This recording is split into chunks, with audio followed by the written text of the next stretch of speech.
Europe 1, bonjour la France, Daphné Burki. Il est 10h31, bonjour la France, nous sommes là pour vous avec notre actu du jour et toute l'équipe et Mathilde Terrier. Aujourd'hui Mathilde, vous vouliez nous parler du don d'organes. Généralement quand on parle du don d'organes, on pense à une personne décédée, mais on peut aussi le faire de son vivant. Une nouvelle campagne nationale de sensibilisation a été lancée hier à ce sujet. Vous y étiez et vous avez rencontré des Français qui ont accepté de donner un de leurs reins à un proche ou même à un voisin. Oui, donner un organe de son vivant, c'est une pratique encore trop peu connue. Hier, une grande campagne a été lancée autour du don du rein, puisque c'est le seul organe entier que l'on peut donner de son vivant, puisque l'on peut vivre aujourd'hui avec un seul rein. C'est ce qu'avait fait Richard Berry avec sa sœur, non ? Tout à fait, ouais. Il en avait beaucoup parlé à l'époque. Alors le rein, à quoi ça sert ? Ça permet entre autres d'éliminer les déchets de l'organisme et de maintenir une hydratation normale. Hier, une conférence de presse était organisée dans un restaurant du 8e arrondissement à Paris. Je suis arrivée là-bas à l'heure du déjeuner. Sur place, j'ai fait la connaissance du professeur Olivier Bastien de l'Agence de la biomédecine. Ça fait des années qu'il se mobilise pour le don d'organes et je lui ai demandé pourquoi c'était important de donner de son vivant. Alors entre 2010 et 2015, il y a eu effectivement un doublement des greffes à partir de donneurs vivants. Puis on constate depuis 1 an et demi un plafond, c'est-à-dire une croissance plus faible de ces greffes à partir de donneurs vivants. Et c'est justement l'objectif de cette campagne, de lever les freins, de mieux informer pour augmenter ce type de don. Parce que le don d'organes, généralement, quand on en parle, ça fait un peu peur. L'année dernière, sur les 3615 greffes de reins qui ont été réalisées, 576 ont été faites grâce à un don vivant. Donc ça représente seulement 16% des greffes. Ça fait pas beaucoup. Comment on fait pour être donneur ? On peut donner son rein à n'importe qui ? On peut donner à quelqu'un de sa famille, à l'un de ses amis, ou même à un collègue de bureau. Par exemple, je pourrais donner mon rein à Ariel. Moi aussi, ou Ariel pourrait faire l'inverse. Enfin, en tout cas, la graisse autour des reins, je te la donne. Ariel. Bon, de toute façon, Ariel, il y a des règles très strictes. Il faut d'abord être compatible. Il faut prouver une relation stable depuis plus de 2 ans. Ariel, je ne sais pas si on peut parler de ça. Quoi l'autre. Il faut ensuite que ça soit prouvé que c'est un don consenti. Il faut d'ailleurs qu'il soit validé par le tribunal de grande instance et bien sûr que cette greffe ne présente aucun risque pour le donneur. Oui, parce que c'est vrai que ça peut faire peur. Et puis pardon, mais on a donc 2 reins. Ouais. C'est bien qu'il doit servir à quelque chose, non ? J'ai posé la question au professeur Bastien. Daphné, écoutez bien sa réponse. Effectivement, la nature a prévu d'avoir 2 reins, mais on vit normalement avec un seul rein. Le rein, d'ailleurs, compense et grossit un petit peu après le prélèvement. Pour le receveur, à 10 ans, il y a 15% de survie supplémentaire par rapport à une greffe traditionnelle. Et pour le donneur lui-même, une espérance de vie et un bilan qui lui garantit qu'il n'a absolument aucune pathologie et que le suivi préventif qui va être effectué dans les années suivantes va lui permettre là aussi d'avoir une meilleure survie que la population générale. Carrément. Oui, parce que le donneur, ça présente même des avantages. Oui, donner un rein, c'est la bonne affaire. Ça présente un avantage puisque comme on est suivi médicalement à vie, on a une meilleure espérance de vie qu'une personne qui a ses 2 reins. Ça s'entend. Incroyable. Vous avez pu rencontrer des donneurs ? Alors j'ai rencontré une femme incroyable. Elle s'appelle Sylvaine, elle a 51 ans, elle est infirmière en Loire-Atlantique et il y a 3 ans, elle a décidé de donner son rein à Marilus. Alors Marilus, elle ne faisait pas partie de sa famille, elle n'était pas forcément amie, elle était juste sa voisine. Alors j'ai demandé à Sylvaine ce qui l'avait poussée à faire ce geste.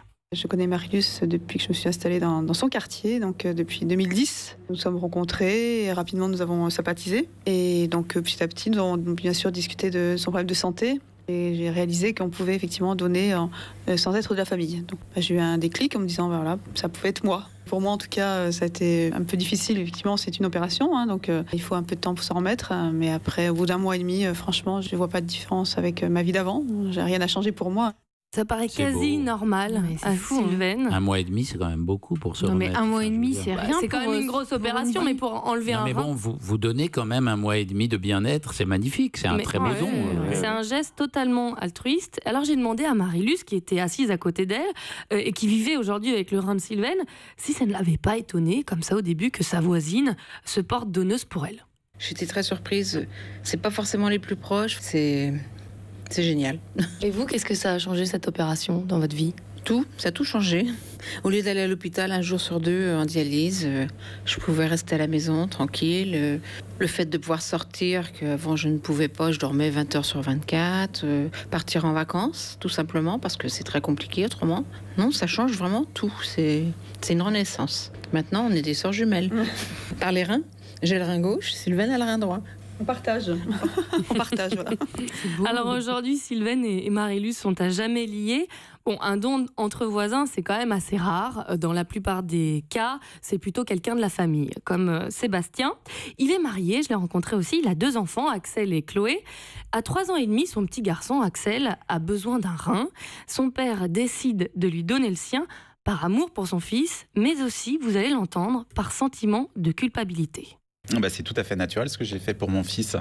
Je lui ai donné un rein, puisque Axel est né avec une insuffisance rénale assez sévère. Bien entendu, le corps médical m'avait expliqué que forcément, il y aurait la possibilité d'un don du papa ou de la maman. Alors j'ai été sélectionné parce que j'avais une meilleure compatibilité et j'en étais très fier et très heureux parce que pour moi ne pas pouvoir donner ça aurait été absolument terrible.